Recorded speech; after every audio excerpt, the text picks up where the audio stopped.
All right, what it do? How y'all doing? Okay, so I decided I wanted to make a video. Been wanting to do this for a while, just haven't done it for one reason or another. But I wanted to see if there's a better way that I could communicate or express myself. And I decided to make a video today while I was at work. So it's a little rough around the edges, unscripted, but at work and on my way to work, I was looking over some news, and a couple of things stood out that became law on Monday. And let me read off these three things that I'm going to attempt to speak about and share some insight or my opinion at least on these things. Okay, I'm just going to start it off the way I wrote it down this morning. California Governor Jerry Brown signed a controversial bill into law Monday afternoon, allowing the state's transgender public school students to choose which bathroom they use and whether they participate in boy or girl sports. Bullet number one. Number two. North Carolina Governor Pat McCrory on Monday signed into law changes in how residents can vote that includes requiring them to show a photo ID at polling stations, a move that triggered threats of legal action from the NAACP and other groups. North Carolina is following 34 other states in requiring some form of vote ID. North Carolina among a number of states with GOP strongholds that have passed stricter voter identification laws, redrawn political maps, fortifying Republican majorities, and reduced early voting under President Obama.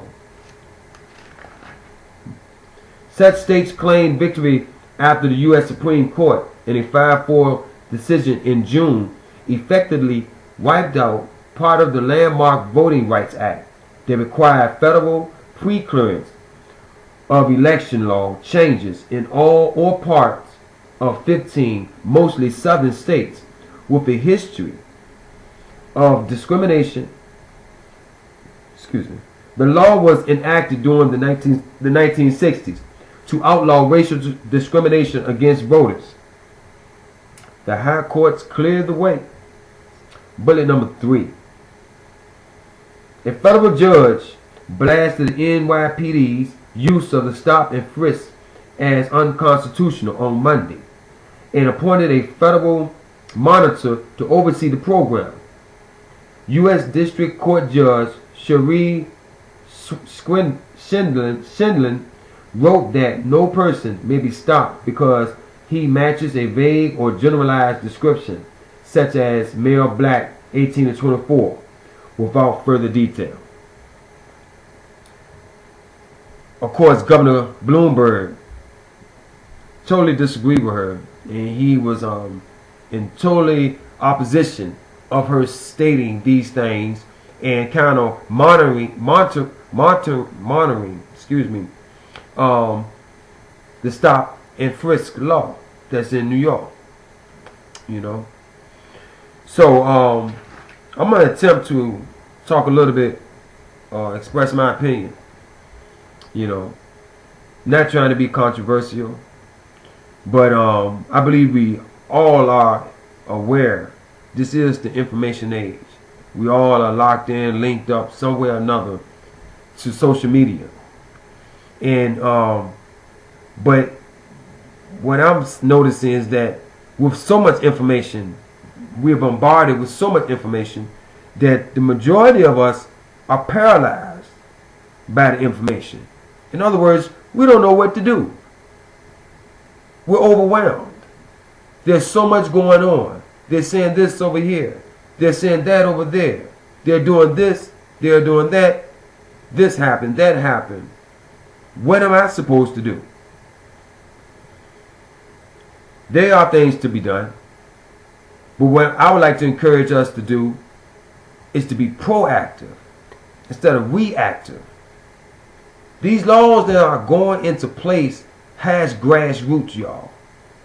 They start somewhere in city council, in our senators, small groups, initiate, petition, write up, outline, and pass it on. But we are so distracted with so many other things. Reality TV,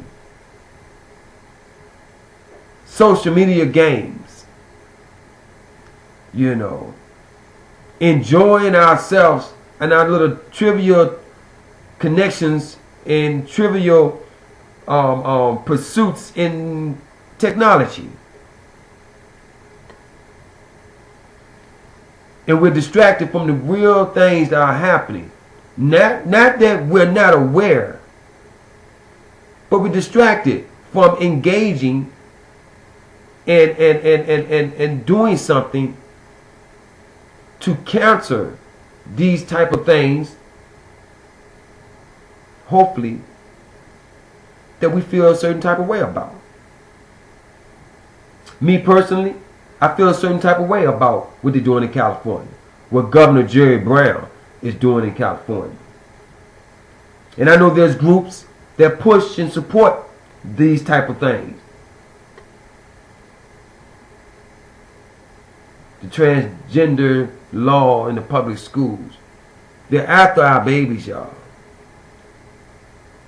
They're after our children. The world is already confused enough. The world is tough enough. But they're dead set on stripping our kids of any moral principles. They want to merge whatever makes you feel good, whatever floats your boat. And where would this lead us? Where would this take us 10, 20 years from now? What type of world would this be? We must begin with understanding that our leaders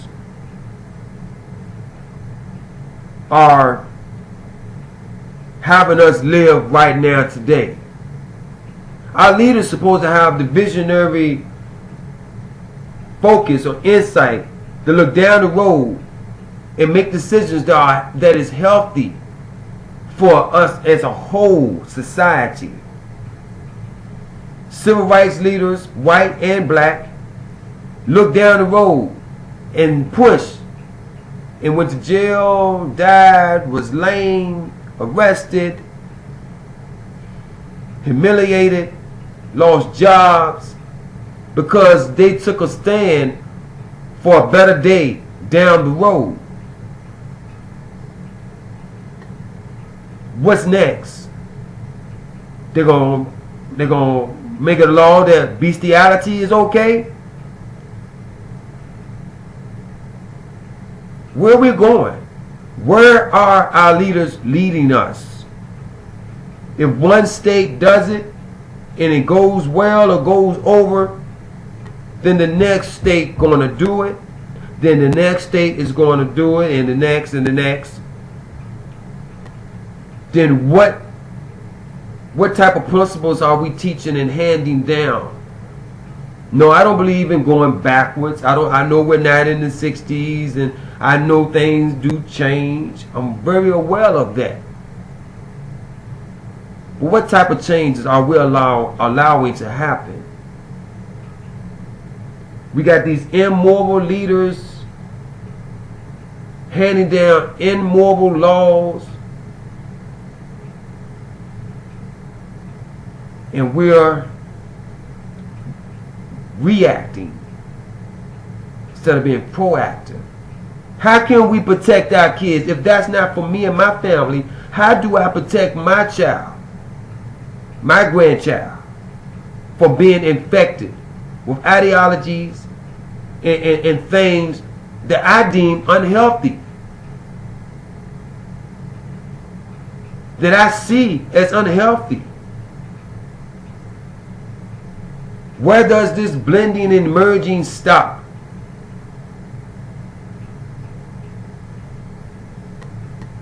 In North Carolina, you know,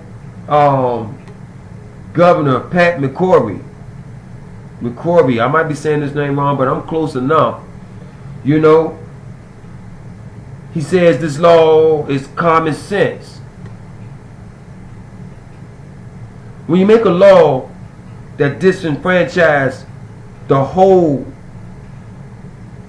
or exclude part of the people that you're governing, that you're taxing, that you're leading into a better situation, to a better day, and you think that's all right, when our federal government has allowed each state to go willy-nilly freestyle on whatever they choose to put into law, and we raise our voices in NAACP and ACLU and all of them, and I do not knock them. I salute their efforts. But sometimes those efforts come a little too late. And I blame us. I blame us for not being in place, not having any motion, any drive to extend ourselves in the direction that's needed. What am I supposed to do, Mark? What are we supposed to do, Mark? Go to your city council meetings. Know who your state senator is. Know who your local officials are. This is not their state, city, country, or government. It's ours. It's supposed to be for the people. We have a right to address our government of grievances at any given time, date, place, rain or shine, white or black, young or old, rich or poor.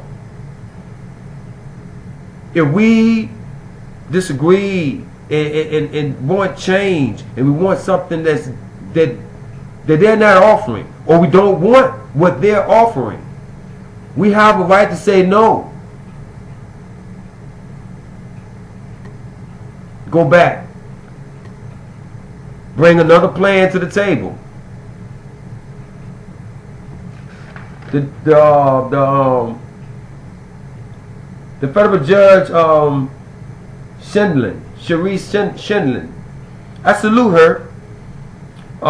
This reminds me a lot of the situation that allowed the young man Trayvon Martin to lose his life, the stand your ground law, the stop and frisk.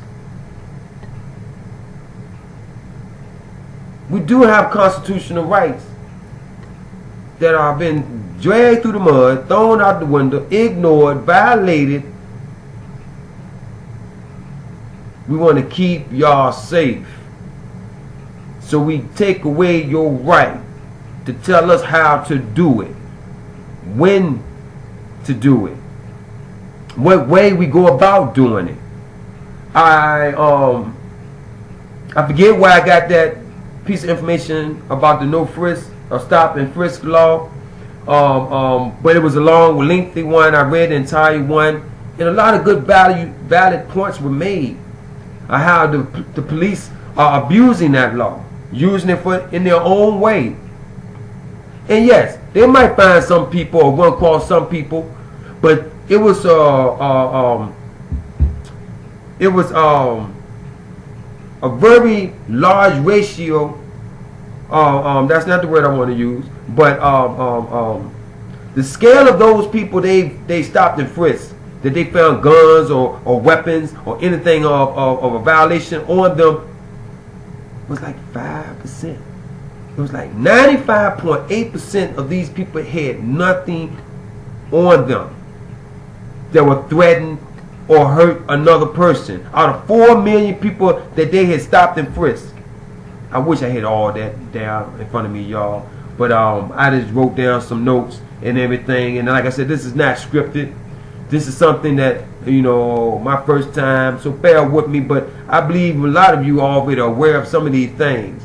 But what I want to drive home is that we need to want something instead of allowing these things to continue. We need to start asking questions.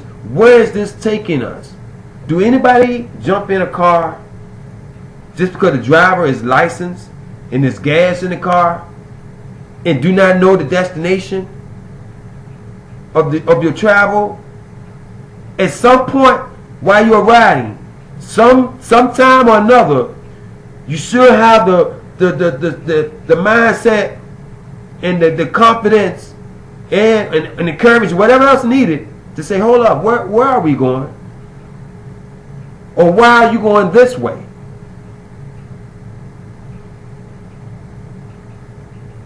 We need to understand that we must do what we need to do to secure tomorrow.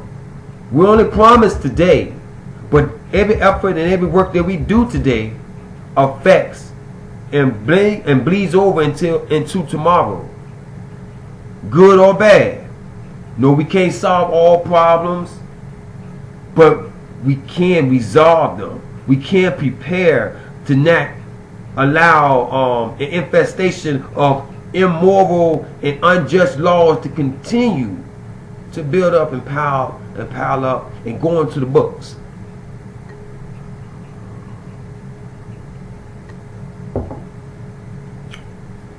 Our president, I voted, and I take no stand, and I endorse no party.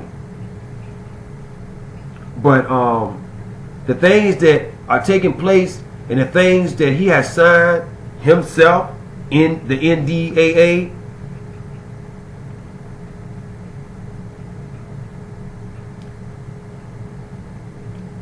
makes me wonder.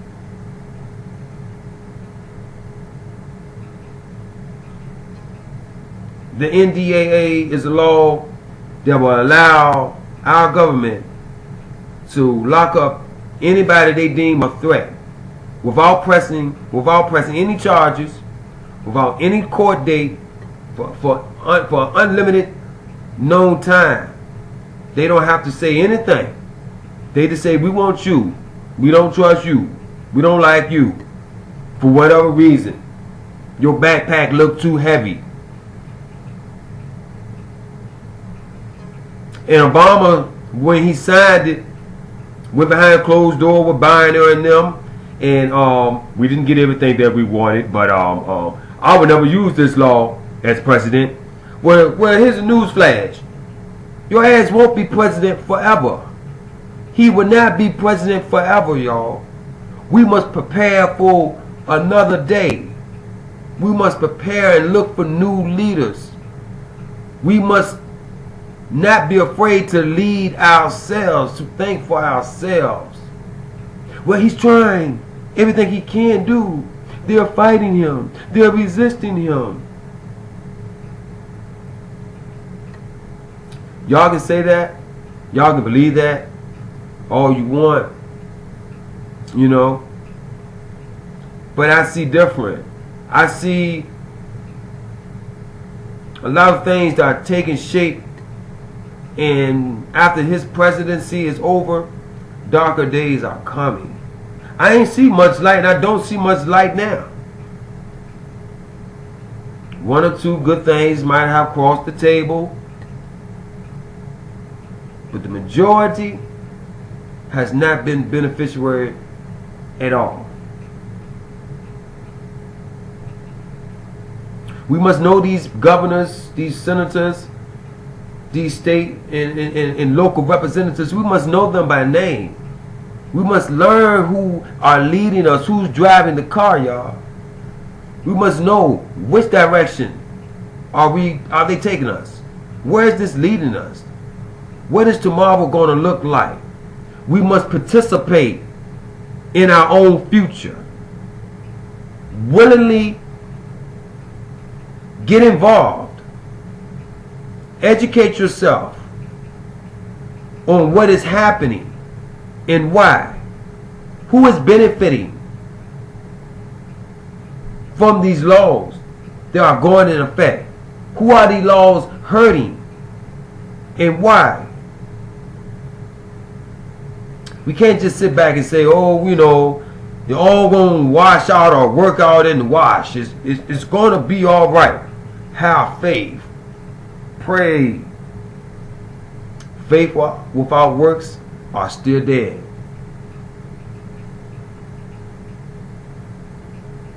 This is not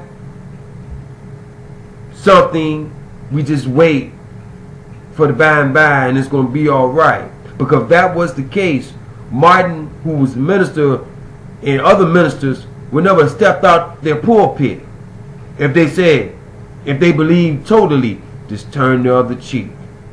They're going to allow us to ride that bus one day. We can be able to go into the front of those restaurants and eat inside one day. No. They said today or we don't pay.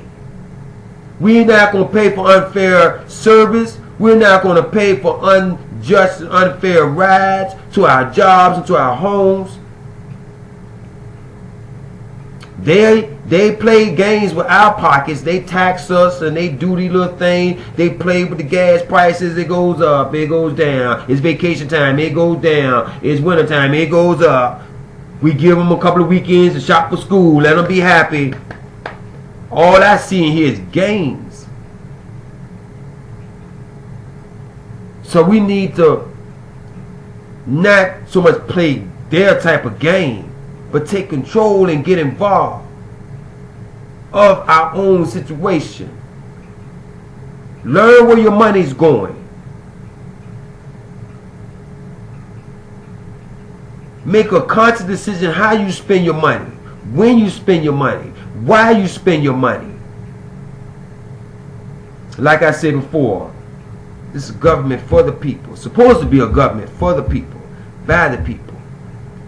And I hold these lawmakers and these leaders accountable. We must hold them accountable all the way up to the president. Accountable for the well-being and healthiness or unhealthiness of our society, of our homes. I should not be afraid of what I can do or what I can't do with my family after working hard and giving all I can. I should be assured that after my service of 30 odd years of service, that I can retire the way they said we could, the way the system supposed to be set up to say we could. We need to ask questions, more questions. We need not to allow ourselves to be distracted as we have been. And I, for one, believe that we need to care about our brothers and our sisters and our neighbors in these other states, in the other localities. Just because it's not in my backyard yet, that don't mean I'm not concerned.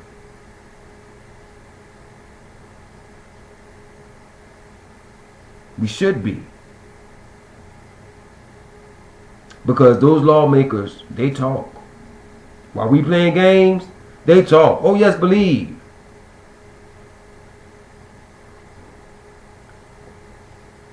They are plotting and planning their next move while we sleep, while we Candy Crush. Well, that's my news update, my opinion on some news. And you know, I just want to spark a dialogue.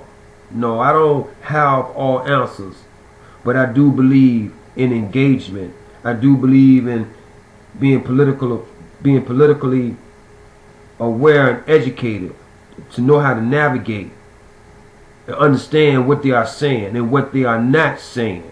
We must learn to read between the lines. Stop getting taken away with a good spiel and a good speaker, Mr. Obama. Because then you allow yourself to eat a lot of unnecessary, unnutritional, unvaluable rhetoric that does nothing. Sounds good, but does nothing. Promises that they don't keep. I love y'all. Peace.